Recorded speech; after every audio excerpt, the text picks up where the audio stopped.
Hello book nerds, this is Gabby and today I'm bringing you some seasonal recs for spring. So I thought to myself, what's a very spring genre, right? I was thinking romance, but I already recommended romance for the winter, so I thought something else is flowery writing. So firstly, what is flowery writing? So according to Wikipedia, it is a very elaborate, ornate, often poetic literary way of speaking or writing. So this is for flowery language. So imagine you can say something in 3 words, but instead it used 10. That's kind of the gist of flowery writing. And I never thought I was a fan of it. For me, I like cut to the chase kind of writing that you really know what you're getting and you don't have to sit there and ponder what the hell does it even mean. There is a book that really changed my mind, and that is The 10,000 Days of January by Alex E. Harrow. This book is just absolutely stunning and beautiful. I got this copy from Nicole and her books. Thank you so much, Nicole, again. I just love this book so much. So this follows the story of January, and she's grown up in quite a rich household, but that's because her father was working for a man who with a lot of money and influence, and her father was always gone on his next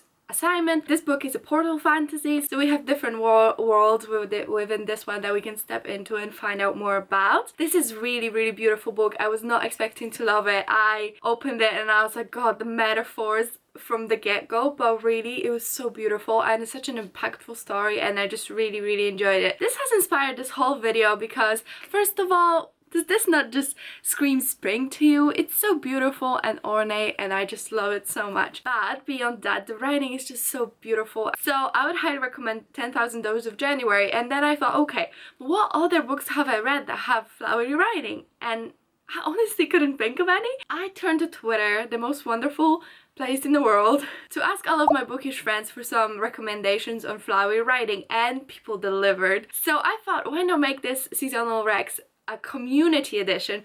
Well, the wider Twitter community will tell you one of the best flowery writing books. There was quite a trend emerging that I don't know why I didn't expect, but a lot of people recommended me books, but they also recommended me authors, which I guess makes a lot of sense because if this is your style of writing, you will write every book like that. So I'm gonna kind of go through the authors as well and just talk about their books. Some of them I have actually read and just didn't realize they even had a flowery writing. First author on the list is Erin Morgenstern, who wrote The Night Circus and The Starless Sea. I haven't read either, although I am uber excited for both of them. I know Night Circus follows the story of 2 magicians who have to battle it out for whoever gets the power, and Starless Sea follows the story of a boy who sees himself in a book and just kind of gets to discover many magical worlds or stories. Not sure which one it is. Like I said, I haven't read either, but I heard that Erin Morgenstern has just the most amazing, engaging writing and the most beautiful prose, so I would highly recommend it. I'm going to be reading these very soon and I cannot wait. Next up we have Laini Taylor, who's an author of Daughter in Smoke and Bone series as well as Strange the Dreamer series. So I have actually read Daughter in Smoke and Bone and I absolutely adore this series. I've decided that I'm going to buy the new edition, special edition for, is it a 5-year anniversary or a 10-year anniversary? There's an anniversary going on and they have absolutely stunning new editions right here. These bad boys. I am totally getting them as soon as they come out because I read these, I think, from the library, so I cannot wait to have them in my own collection, and they're so beautiful. And Daughter of Smoke and Bone is such a good series. I feel like it's quite underrated. It tells the story of a girl who has blue hair and quite a unique family of monsters. She herself is human, but she has this family of monsters who are quite unique, and it's just her kind of her life trying to navigate that. And one day something happens and she cannot get back to her home. She needs the help of an angel to find out what's up. Absolutely love the series. It's so beautiful, haunting, so much more than you expect, and from what I remember the writing is impeccable. Stranger the Dreamer is a series I have not read, but I know there are 2 books. I know it follows the story of Laszlo Strange, I think, who is very fascinated with the story that he heard when he was younger about this hidden world that no one else believes in, but he does, and I think he goes into like a discovery journey. I don't know, everyone seems to love it, so I bet it's amazing. If it's as amazing as Daughter of Smoke and Bone, I need to read it ASAP. Next up we have Renee Ahdieh. She's the author of Wrath and the Dawn duology as well as The Beautiful, which is a new series. So I've read The Wrath and the Dawn. Again, didn't even realize this fell into flowery writing, but absolutely adored it. The first book is just so good, and the second book is alright.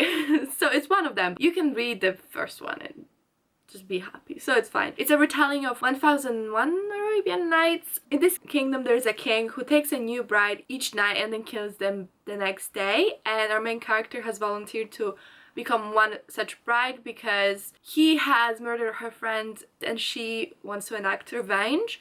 It's such an angsty story, and now there's a webtoon for it as well, so you guys can check it out in any form you like. I would recommend the book, but the webtoon is very good. The Beautiful is her newest series that I have not read, but I know it's kind of historical fiction and it has something to do with vampires. That's pretty much all I know, but a lot of people seem to have quite mixed opinions on it, but I know that writing probably is beautiful because the Wrath and the Dawn was so beautiful. Next up we have Naomi Novik. So she's the author of Uprooted, Spinning Silver, and Temarir series. I have not read any of her works, but I know that they're quite heavily inspired by Eastern European folklore. I am not sure what each book is about. I know Temarir is some kind of dragon series, and then Uprooted and Silver Spinning is maybe retelling, maybe just Eastern European tradition, legend inspired, but I know it has magic. I just think it's interesting. I really want to read it soon because I think it's interesting. I'm Eastern European myself, so seeing my culture reflected in like mainstream books is just super cool. Next up we have Catherine Arden. So from her I only heard Winter Night trilogy recommended. I'm pretty sure this is also Eastern European inspired,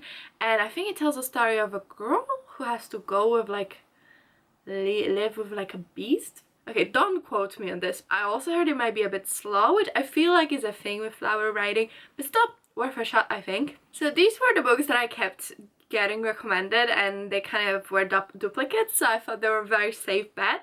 But I have some honorable mentions that I've never heard of, but apparently they have flower writing, so you guys should definitely check them out. So first of all we have Deerskin by Robin McKinley, which is a dark fantasy novel published in 1993, and it is based on an old French fairy tale. Next up we have, these ones I know, is The Last Song and The Longest Ride by Nicholas Spark, Two-Way Street and Ride Away by Lauren Barntold. Then we have To the Lighthouse by Virginia Woolf, centers around the Ramsay family and their visit to the Isle of Skye in Scotland between 1910 and 1920. I've never read anything by Virginia Woolf, so this is interesting. Finnick of the Rock by Bellina Marchetta. So Finnick on the Rock is a young adult fantasy novel, follows the story of Finnick of the Rock and his guardian who have been away from home for 10 years since the royal family was killed. Then we have Deathless by Catherine Valente. So it's a combining of the Russian fairy tale The Death of Koshechi, the Deathless, with the events of the aftermath of Russian Revolution. I am interested in this one. That sounds very cool. Then we also have books by Anne-Marie McLemore. So she has wrote When the Moon Was Ours, World Beauty, The Weight of Feathers, Bianca Roja, and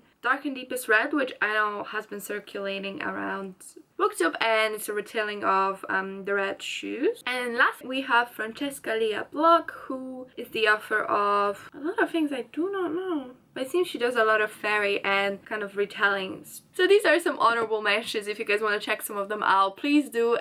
I know the spring has come and we can't enjoy it, but at the same time, let's just look out the window, see how beautiful it is. It has never been such beautiful weather for this long in Manchester, except maybe for summer, but I've never been here for summer, so there you go. It's been sunny for like 10 days now. It's never happened before. Thank you so much for watching. Thank you so much for recommending anything. If you want to follow me on Twitter and engage as well, do so. All my links are down below. But again, thank you so much. I hope you have a lovely day. I'll talk to you in my next video. Bye!